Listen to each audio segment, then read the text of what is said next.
감사드리옵고 예수 그리스도의 이름으로 기도드립니다. 아멘. 우리 성경 말씀 함께 보겠습니다. 마태복음 6장 22절 23절 두 절 말씀 보겠습니다.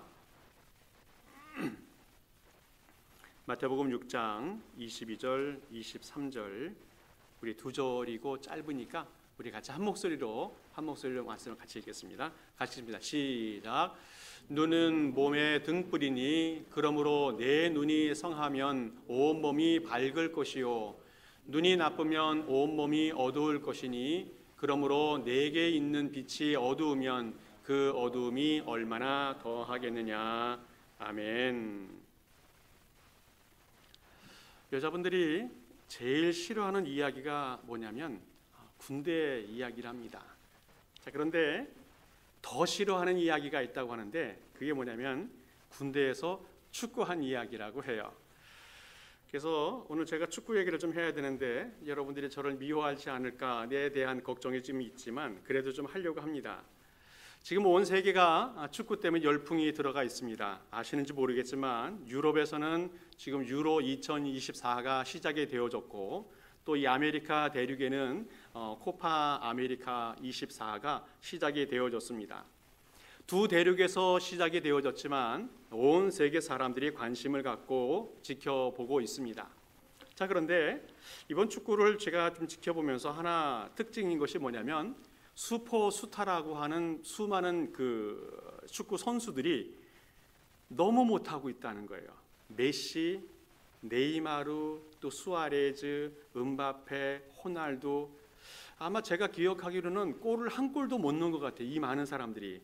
어떤 사람들은 게임하다가 부딪혀가지고 코뼈가 주저앉아서 못 움직이고 또 네이마르 같은 경우는 작년에 부상을 입어서 지금 뛰지도 못하고 있고 그래서 다른 사람들이 지금 많은 활약을 하고 있는 그런 상황인 것 같습니다. 축구하면 아무래도 축구의 황제인 펠레를 이야기하지 않을 수 없는데 그는 현역 시절 때 1300골을 넣었다고 해요. 그래서 그 책에 보면 펠레 나의 인생 아름다운 경기라는 그런 책이 있다고 하는데 그 사람의 이야기를 좀 기록하고 있습니다.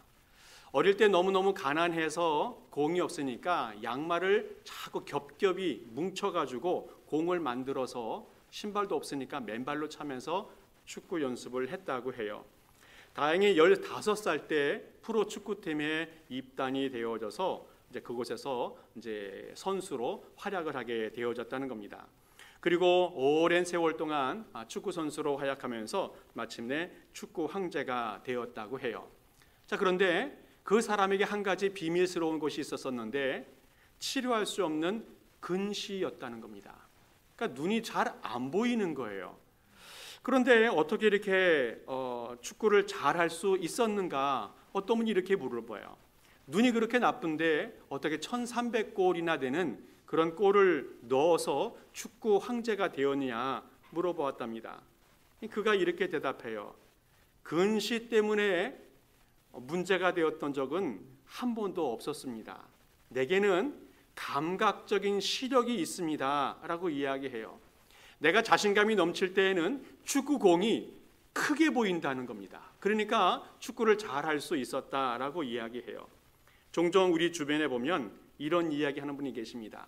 여러분 골프를 잘 치시는지 모르겠는데 어느 날은 골프가 잘 되고 어느 날은 골프가 잘 안 되는데 그 간단한 이유가 하나 있습니다. 잘 되는 날은 공이 크게 보이고 안 되는 날은 공이 작게 보인다고 해요. 뿐만 아니라 활을 쏘는 그런 사람들도 잘 되는 날은 그 관역이 너무 크게 보여서 아무데나 쏴도 중앙에 들어간다고 해요. 그런데 안 되는 날은 관역이 안 보인답니다. 우리의 눈도 있지만 심리적인 상태에 따라서 많은 결과가 달라질 수 있다는 겁니다. 오늘 펠레도 근시였지만 그 핸디캡을 이길 수 있었던 것은 정신적인 시력이 있었기 때문에 가능했다라고 말합니다. 오늘 성경에서 예수님께서 말씀하십니다. 눈이 몸의 등불이다라고 말하고 있습니다. 눈이 밝아야 한다는 말씀을 오늘 해주고 있습니다. 눈이라고 하는 것은 굉장히 중요한 것 같습니다. 어떤 것을 판단할 때 잘 판단할 수 있고 또 어디를 갈 때 좋은 길을잡이가 되어주는 것이 눈인 것 같습니다. 그래서 눈이 성하면이라고 말할 때 1차적으로는 건강하다라고 말하지만 2차적으로는 진실하다, 풍성하다, 관대하다라는 의미가 그 가운데 있습니다. 그래서 온몸이 밝으면 건전하고 진실한 눈을 가지면 바른 판단을 할 수 있다는 이야기를 하고 있습니다. 신령한 것, 속된 것이 이 세상에 혼돈되어졌는데 그 가운데서 올바른 것을 선택할 수 있다라고 말하고 있습니다. 반면에 눈이 나쁘면 이 나쁘다라는 말이 성경에서는 성하다는 말의 반대말로 악하다는 의미가 있습니다. 오늘 성경 본문의 앞에 보게 되어지면 물질에 대한 이야기를 많이 하고 있는데 하나님과 물질에 대한 두 가지 관심이 혼돈되어지면 하나님의 세계, 영적인 세계를 분별하지 못하게 되어진다는 겁니다. 온몸이 어두워지게 되어지면 빛이 없는 세상처럼 세상을 제대로 판단할 수 없게 되어진다는 것을 이야기하고 있어요.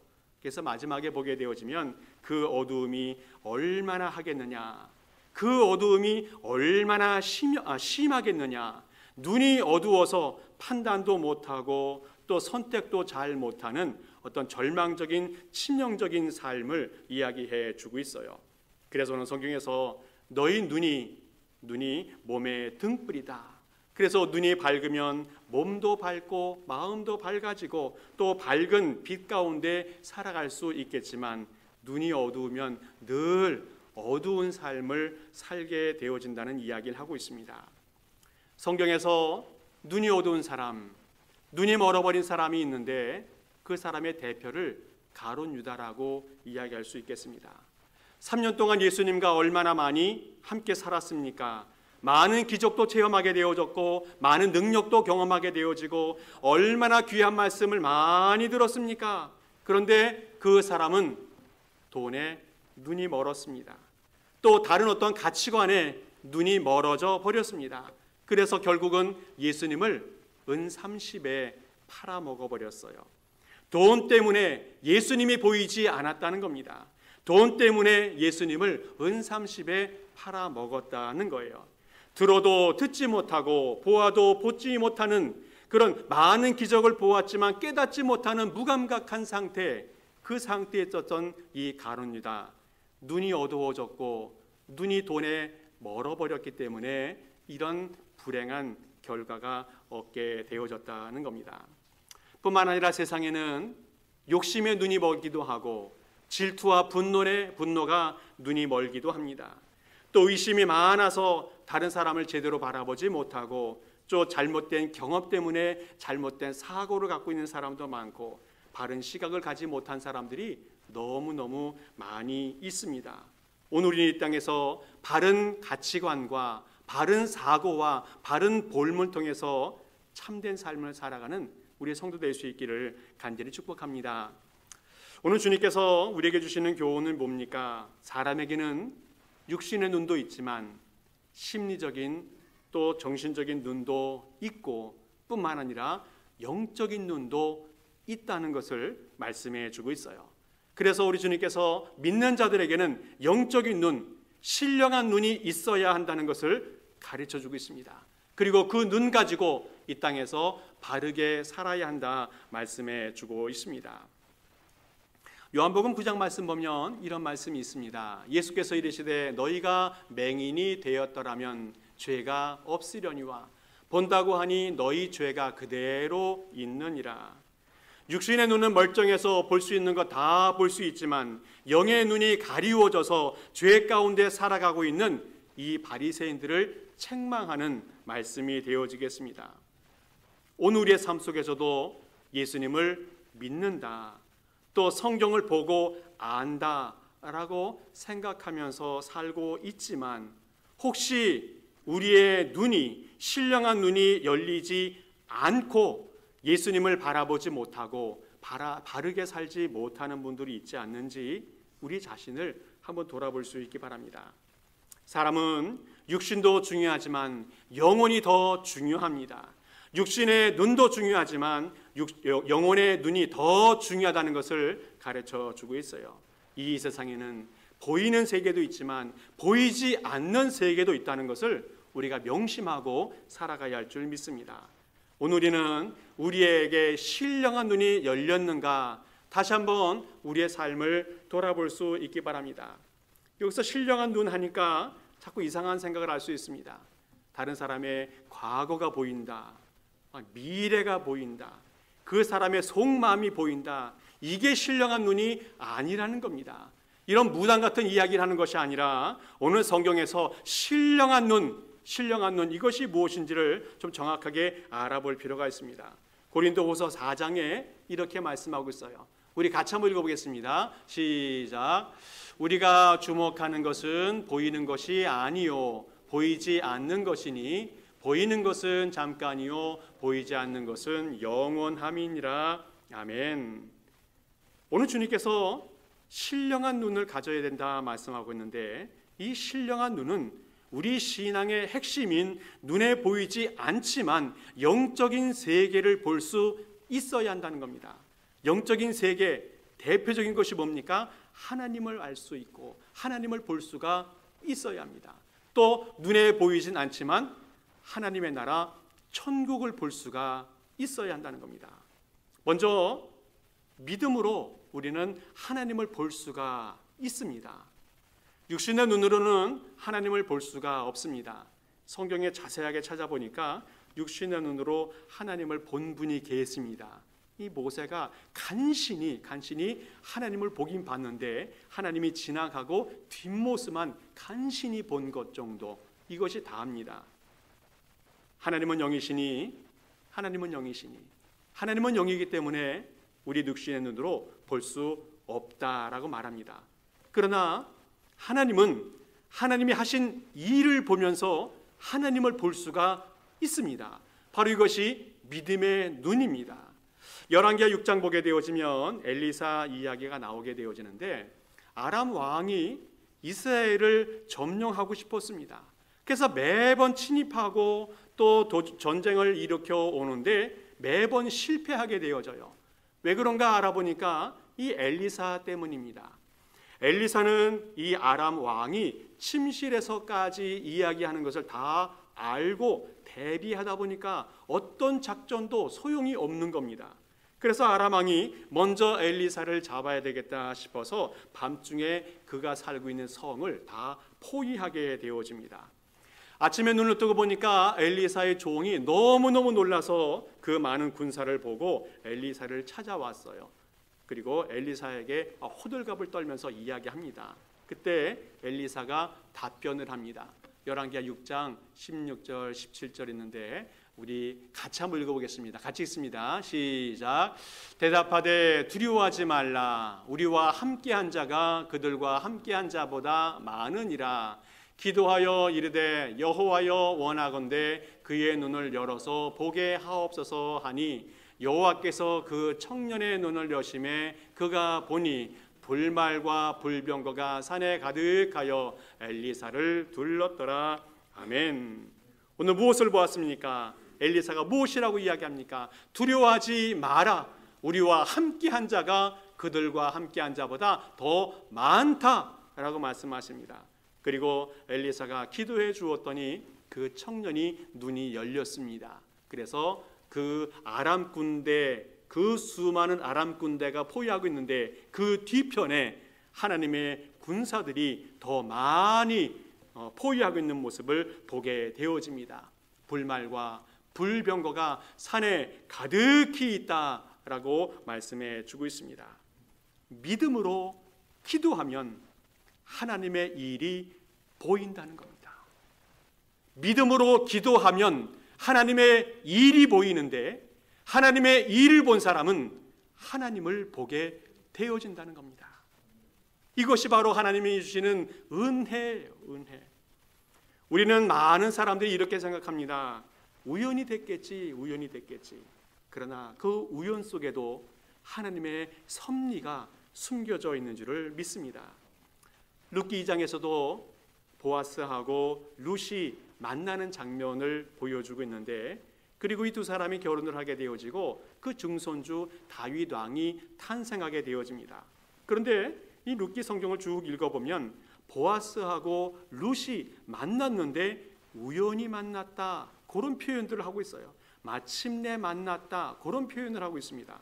그런데 오늘 성경에서 분명하게 이야기하는 것은 우연히 만났다고 말하지만 실제로는 하나님의 계획과 하나님의 섭리 속에서 만났다는 것을 가르쳐 주고 있습니다.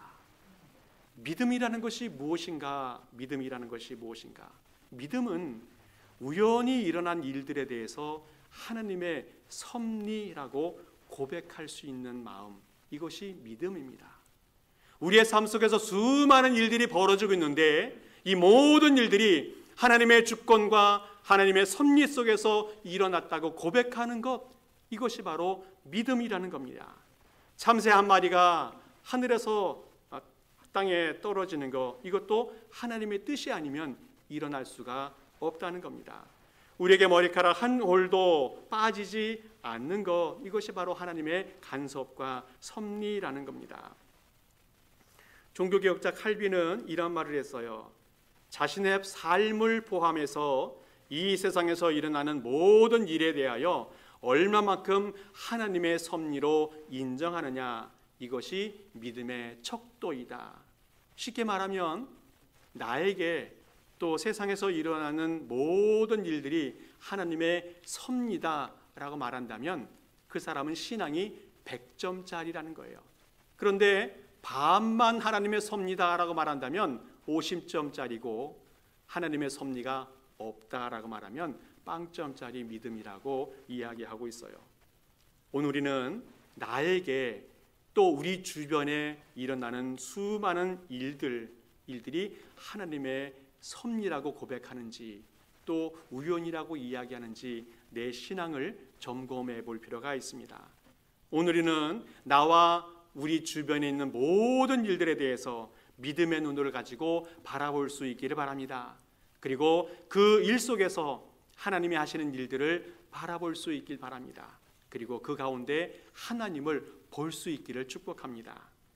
또 주님께서 우리에게 말씀하시는 건 뭐냐면 말씀 속에서 예수님을 발견할 수 있다라고 말하고 있어요. 요한복음 6장 보면 오병이어 사건이 나옵니다. 물고기 2마리하고 보리떡 5개를 가지고 장정만 5,000명 되는 사람들을 먹이셨습니다. 그 사건 이후에 예수님께서 영적인 양식에 대한 말씀을 계속 이야기하고 있어요. 그러다 보니까 사람들이 듣고 이게 너무 어렵다, 알아듣지 못하겠다라고 하면서 예수님을 다 떠나버렸습니다. 그런데 제가 이 말씀을 쭉 묵상하다 보니까 알아듣지 못해서 떠날 수도 있고 또 어려워서 떠날 수도 있겠지만 예수님의 말씀을 듣기 싫었어요. 듣기 싫어서 그냥 떠나버립니다. 그때 예수님께서 제자들에게 말씀하십니다. 너희도 떠나려느냐? 너희도 떠나려느냐? 베드로가 아주 귀한 고백을 합니다. 요한복음 6장 보면 우리 같이 한번 고백하겠습니다. 시작. 시몬 베드로가 대답하되 주여 영생의 말씀이 주께 있사오니 우리가 누구에게로 가오리이까? 영생의 말씀이 주께 있사오니, 영생의 말씀이 주께 있사오니 우리가 네게로 가오리이까? 베드로가 육신의 양식도 중요하고 세상에 필요한 것도 많이 있지만 영생의 말씀, 그 말씀이 있기 때문에 내가 주님과 영원히 동고동락합니다 고백하고 있어요. 오늘 베드로는 예수님의 말씀을 듣고 깨닫고 따르는 사람이 되었습니다. 말씀이 들려졌다는 겁니다. 말씀이 마음속에 와 닿았다는 겁니다. 그리고 그 사람은 그 말씀을 통해서 예수님을 발견하게 되어졌습니다. 얼마 전 뉴스를 보니까 뉴욕 의회에서 영상물이 너무 난무하는 것 때문에 영상물을 규제해야 된다는 그런 법을 제정하겠다라는 움직임이 있었습니다. 아이들이 핸드폰을 가지고 영상물을 보는데 얼마나 많이 보는지 평균 5시간 이상 봐요. 하루에 5시간 이상. 하루에 5시간이라고 하는 것이 얼마 정도인지 계산해 볼 수 있을지 모르겠는데, 어른들도 잘 안 보고 애들도 잘 안 보면 핸드폰 보는 애들은 10시간 이상씩 이 핸드폰을 붙들고 살고 있다는 겁니다. 그런데 연구가들이, 또 의사들이, 정신과 의사들이 이것을 조사하고 또 연구해 보면, 영상물을 많이 보면 많이 볼수록 공부가 안 돼요. 그리고 책을 읽지를 못해요. 그리고 뇌가 점점 파괴되어져 갑니다. 그러다 보니까 아이들에게 악영향이 미쳐지다 보니까 영상물 안에 담배나 술처럼 그냥 그 경고 메시지를 뜰 수 있도록 해야 된다고 법을 만들려고 하는 움직임이 있습니다. 이렇게 세상에 악한 것들이 많이 있는데, 오늘 우리는 하나님의 말씀에 대해서 얼마만큼 관심과 집중을 가지고 살아갈 수 있는가라는 겁니다. 오늘 우리가 예수님을 발견하고 싶고, 예수님을 보고 싶고, 예수님을 느끼고 싶고, 예수님과 함께 살아가고 싶은데 어떻게 할 수 있는가라는 겁니다. 하나님은 말씀을 통해서 함께 하십니다. 말씀을 읽고 묵상하고 말씀을 마음속에 새기고 그 말씀을 실천하며 살아갈 때에 예수님께서 우리와 함께 하신다는 거예요. 예수님을 볼 수 있는 사람은 말씀을 통해서 볼 수 있다는 겁니다.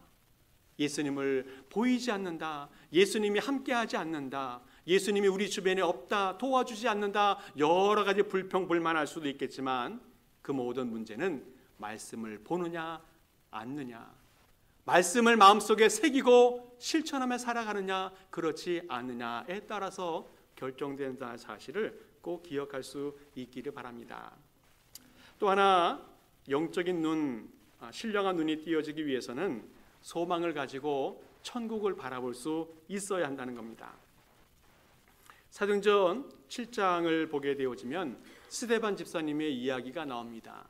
스데반 집사님이 예수님을 증거하다가 돌에 맞아서 순교하는 장면이 오늘 본문에 나오고 있는데, 그때 하늘을 쳐다보니까 하나님의 영광과 예수께서 하나님 우편에 서신 것이 보였다라고 말하고 있습니다. 돌에 맞아 순교하는 과정에 하늘을 우러러 주목하니 하나님이 보였습니다. 예수께서 하나님 보좌 우편에 서신 것이 보였습니다. 천국이 보였습니다. 얼마나 영광스러운 장면인지 알 수가 없습니다. 비록 육신은 돌을 맞아 고통과 또 핍박 가운데 있지만 그는 신령한 눈이 열렸습니다. 그래서 천국을 바라보게 되었습니다. 스데반 집사님, 그 집사님의 심령 속에서는 천국에 대한 소망이 있었고 확신이 있었습니다. 그래서 비록 고난과 핍박이 있었지만 그 두려움을 이길 수 있었고 죽음의 두려움도 이겨나갈 수가 있었다는 겁니다. 천국에 대한 소망, 이 소망이 하나님을 볼 수 있고 신령한 세계를 볼 수 있는 눈이 띄어지게 한다는 겁니다. 히브리서 11장에 보아도 수많은 믿음의 조상들이 나옵니다. 믿음은 바라는 것들의 실상이요 보이지 않는 것들의 증거라 말씀하시면서 그 위에 수많은 믿음의 조상들을 이야기하고 있습니다. 이들의 모습을 보면 몇 가지로 정리한다면 보이지 않는 미래를 미리 체험하며 살아가고 있어요. 이들은 보이지 않는 하나님을 발견하면서 살아가고 있었어요. 이들은 보이지 않았지만 하나님의 약속을 붙들고 미리 경험하면서 살아가고 있었다는 겁니다. 이 믿음의 조상 그 수많은 사람들은 하나님의 약속과 하나님의 말씀을 붙들고 소망을 가지고 살아갔기 때문에 새로운 세계, 천국의 세계를 미리 경험하면서 살아가고 있었다는 겁니다. 오늘 우리에게도 이 믿음의 조상들, 이 조상들의 눈, 그 신령한 눈이 띄어져서 영원한 세계를 바라보고 신령한 세계를 바라보며 살아가는 우리 성도 될 수 있기를 간절히 축복합니다. 오늘 우리가 신령한 눈을 가져야 된다고 말씀드렸는데, 그러면 우리가 신령한 눈 가지고 어떻게 살아가야 되는가, 이 두 가지만 살펴보면 좋겠습니다. 먼저는 신령한 눈을 가지고 세상을 잘 바라봐야 됩니다. 세상을 잘 바라봐야 됩니다. 세상에서 하나님을 발견할 수가 있어야 한다는 겁니다. 오늘 성경에서 눈이 어두워진 것에 대한 말씀을 해주고 있는데, 눈이 어두운 것을 두 가지로 비유해 본다면 하나는 편시를 이야기할 수 있어요. 이 뭐냐면 눈동자가 한쪽으로 몰려가지고 잘 안 보이는 겁니다. 이 초점이 정확하지 않다 보니까 자꾸 흐리게 보이고 또 얼굴이 찡그려져야 보이게 되어지는 그런 상황입니다. 균형이 이루어져서 한쪽을 제대로 보지 못하는 현상을 이야기하고 있어요. 오늘 신앙으로 이해한다면 나무는 보고 있지만 나무를 만드신 하나님을 발견하지 못하는 안타까움, 새는 보지만 새를 만드신 하나님을 발견하지 못하는 안타까움, 하나님의 아름다운 세상을 만들어 놓았는데 이 세상만을 바라보고 세상을 만드신 하나님을 바라보지 못하는 그런 상태를 이야기합니다. 이 아름다운 역사가 진행되고 있는데 이 아름다운 역사를 주관하시는 하나님을 보지 못하는 그런 안타까움을 이야기하고 있어요. 또 하나 눈이 어두운 것에 대한 말씀 중에서 이 복시라는 것이 있습니다. 이게 뭐냐면 이게 겹쳐서 보이는 겁니다. 하나가 둘이 되어지고 둘이 또 하나가 되어져서 겹쳐 보이는 것을 이야기하고 있어요. 이것은 오늘 본문 앞쪽에 예수님께서 말씀하신 말씀 중에 두 마음을 품지 말라는 말씀이 있습니다. 두 주인을 섬기지 말라. 재물과 하나님을 동시에 섬기지 말고 세상과 하나님을 동시에 섬기지 말라는 말씀을 해주고 있어요. 오늘 주님께서 우리에게 영적인 눈이, 신령한 눈이 띄어져서 하나님의 신비한 세계, 그 세계를 보면서 살아가라 말씀해 주고 있습니다. 오늘 에베소서 1장에 이런 말씀이 있는데 조금 말씀이 어려워서 제가 새 번역으로 좀 다시 받아갖고 왔는데 위에 거 제가 읽고 2절은 여러분 읽으면 좋겠는데요. 마음의 눈을 밝혀주셔서 하나님의 부르심에 속한 소망이 무엇이며 성도들에게 베푸는 하나님의 영광스러운 상속이 얼마나 풍성한지를 여러분이 알게 되기를 바랍니다.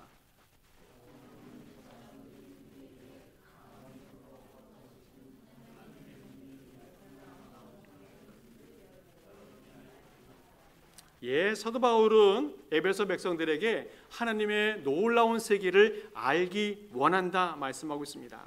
성도들의 눈이 밝아지면 하나님의 신비한 세계를 볼 수가 있다는 겁니다. 무엇을 볼 수 있어요? 하나님의 부르심이 얼마나 큰 소망이었는지를 볼 수가 있어야 한다는 겁니다. 하나님이 주시는 그 상급이 얼마나 큰지를 알 수가 있어야 한다는 거예요. 또 하나님의 역사하심이 얼마나 크고 위대한지를 알 수 있어야 한다는 겁니다. 이 모든 것들은 영적인 눈이 띄어졌을 때에만 볼 수 있는 가능한 것이라는 것을 말씀해 주고 있어요. 혹시 우리가 이 세상 살아가면서 이런 마음 갖고 있지 않는지 모르겠습니다. 세상이 왜 이렇게 악한가? 세상이 왜 이렇게 변하지 않는가? 세상이 왜 이렇게 내 마음대로 되지 않는가에 대해서 비판하고 한탄할 때도 많이 있습니다. 그런데 혹시 세상을 바라보는 내 눈이 잘못되어져 있지는 않는지 다시 한번 돌아보는 계기가 될 수 있길 바랍니다. 세상을 바라보는 눈이 신앙의 눈으로, 신령한 눈으로 바라보지 못해서 세상에 대한 원망과 불평이 있지는 않는지 우리 자신을 돌아볼 수 있어야 된다는 겁니다. 하나님이 만들어 놓은 아름다운 세상, 또 선한 역사가 진행되고 있는 현실 속에서 내 눈이 잘못되어지고 내 시각이 잘못되어져서 불평과 원망으로 세상을 바라보고 있지 않는지 다시 한번 돌아볼 수 있어야 한다는 겁니다. 예수님은 공중에 나는 새를 보라, 들에 피는 백합화를 보라 말씀했습니다. 하나님의 창조하신 놀라운 세상, 아름다운 세상을 바라보면서 감탄하시고 축복하시고 격려하시고 아름다운 모습을 찬양하시는 모습을 볼 수가 있어요. 오늘 예수님은 단순히 새만 보았다, 백합화만 보았다라고 말씀하시는 것이 아니라 이 백합화와 새를 먹이시고 입히시는 그 하나님의 능력을 보고 있다라고 말씀하고 있어요. 하나님은 창조주로서 이 모든 세상을 아름답게 키우시고 가꾸시는 그 하나님의 손길을 보고 있는가 말씀해 주고 있다는 겁니다. 오늘 우리는 이 세상에 무엇을 바라보든지 간에 그 속에서 역사하시는 하나님의 손길을 볼 수 있길 바랍니다. 그리고 그 세상에서 이 세상을 아름답게 이끌어 가시는, 조성하시는 하나님의 능력을 볼 수 있기를 간절히 축복합니다. 또 마지막으로 우리가 볼 수 있는 것은 뭐냐면, 이 신령한 눈을 가지고 사람들을 좀 볼 수가 있으면 좋겠습니다. 예수님이 사람들을 바라볼 때에 어떤 눈으로 바라보실까? 여러 가지가 있겠지만 사랑의 눈, 긍휼의 눈이라고 말씀드릴 수가 있겠습니다. 누구를 바라보든지 간에 예수님은 긍휼히 여기셨다 말씀하고 있습니다. 특별히 수많은 병자들을 만났을 때에 그들에게 긍휼히 여기셨다, 불쌍히 여기셨다 말씀하고 있습니다. 비록 죄를 지어서 심판을 받아야만 하는 사람일지라도 우리 주님은 긍휼히 여기셨다, 사랑해 주셨다 말씀해 주고 있어요. 또한 예수님을 대적하고 배반하는 사람일지라도 예수님은 그들을 불쌍히 여기시고 긍휼히 여겨 주셨습니다. 오늘 우리의 눈은 어떻습니까? 예수님의 사랑과 긍휼의 눈을 가지고 사람들을 바라보고 있는지 한번 돌아볼 수 있길 바랍니다. 어떤 사람이 이런 얘기를 해요. 성도들의 눈은 비둘기의 눈과 같아야 한다라고 말하고 있습니다. 정확하게 모르겠지만 비둘기의 눈은 항상 눈물이 고여 있다고 생각한 것 같습니다. 혹시 우리의 눈 속에 예수님의 눈이 있어서 사랑의 눈, 눈물이 가득한 눈을 가지고 상대방을 바라보고 있는지 우리 자신을 돌아볼 수 있기 바랍니다. 예레미야는 눈물의 선지자라고 이야기했어요. 동족을 생각할 때마다 눈물이 앞서면서 말씀을 사역을 하게 되어집니다. 우리 민족의 죄악을 바라보면서 어쩔 때는 분노하지만 어쩔 때는 긍휼히 여기는 마음을 가지고 어쩔 때는 눈물을 쏟으면서 말씀의 사역을 해가는 것을 볼 수가 있습니다. 세상이 점점 악해지고 또 포악해지는 것을 바라보면서 우리들의 성도들의 눈은 그렇게 되지 말아야 되겠다 생각합니다. 오히려 우리의 성도들의 눈은 예수님의 눈, 긍휼과 불쌍히 여기는 눈, 사랑의 눈, 눈물의 눈이 있어야 되겠다는 생각이 들어집니다. 우리 모든 성도님들이 그런 눈 가지고 살아가는 축복이 있을 수 있기를 간절히 바랍니다. 말씀 맺었습니다. 말씀 하나 읽고 마치겠는데 창세기 13장 말씀 보면 하나님께서 아브라함에게 주신 말씀입니다. 우리 14절 15절 두 절 말씀 우리 같이 한번 읽어보겠습니다. 시작. 롯이 아브라함을 떠난 후에 여호와께서 아브라함에게 이르시되 너는 눈을 들어 너 있는 곳에서 북쪽과 남쪽 그리고 동쪽과 서쪽을 바라보라. 보이는 땅을 내가 너와 네 자손에게 주리니 영원히 이르리라. 아멘. 오늘 하나님께서 아브라함에게 땅을 보라 라고 말씀해 주셨습니다. 그런데 이 땅은 단순히 땅이나 단순히 세상이 아니라는 것을 볼 수 있길 바랍니다. 하나님은 하나님의 약속을 보라는 겁니다. 하나님의 약속을 보라. 또 하나님은 하나님이 통치하는 세상을 보라라고 말씀하고 있어요. 또 아직 실현되어지지는 않았지만 하나님이 주실 그 자손들을 미리 보라라고 말씀하고 있습니다. 그 민족을 이루어 주실 하나님의 약속을 보라라고 말씀하고 있습니다. 오늘 우리가 이 세상을 살아갈 때에 세상만을 바라보지 아니하고 세상 속에서 역사하시는 하나님, 세상을 이끌어 가시는 약속의 하나님, 그 하나님을 볼 수 있기를 간절히 축복합니다. 우리 그리스도인들이 그리스도인이 된다라고 하는 것은 우리의 시각이 바뀌는 것을 이야기합니다. 우리의 눈이 신령한 눈으로 바뀌는 것을 이야기합니다.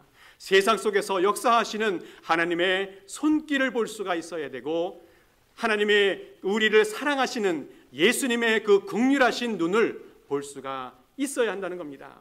오늘도 예수님과 하나님의 눈을 가지고 이 세상을 신령한 눈으로 바라보면서 이 세상에서 믿음의 사람, 또 신앙의 사람, 성숙의 사람으로 자라가는 우리 모든 성도 될 수 있기를 간절히 축복합니다. 함께 기도하겠습니다. 하나님 아버지 감사합니다. 우리에게 믿음의 눈이 열리게 하여 주시옵소서. 하나님을 보게 하시고 예수님을 발견하게 하시고 천국을 바라보는 성도들이 되게 하여 주시옵소서. 아버지 하나님, 믿음의 눈이 열려서 하나님이 창조하신 이 세계를 바라보게 하시고 이 세계를 더 아름답게 만들어가는 성도들이 되게 하옵소서. 또한 아버지 하나님, 예수님처럼 사랑의 긍휼의 눈을 가지고 사람들을 바라보고 섬기게 하여 주시옵소서. 그래서 이 세상이 하나님이 기뻐하시는 아름다운 세상이 되게 하옵소서. 감사를 드리며 예수 그리스도의 이름으로 기도하옵나이다. 아멘. 우리 모두 일어서셔서 함께 찬양하시고 축도로 예배를 마칩니다.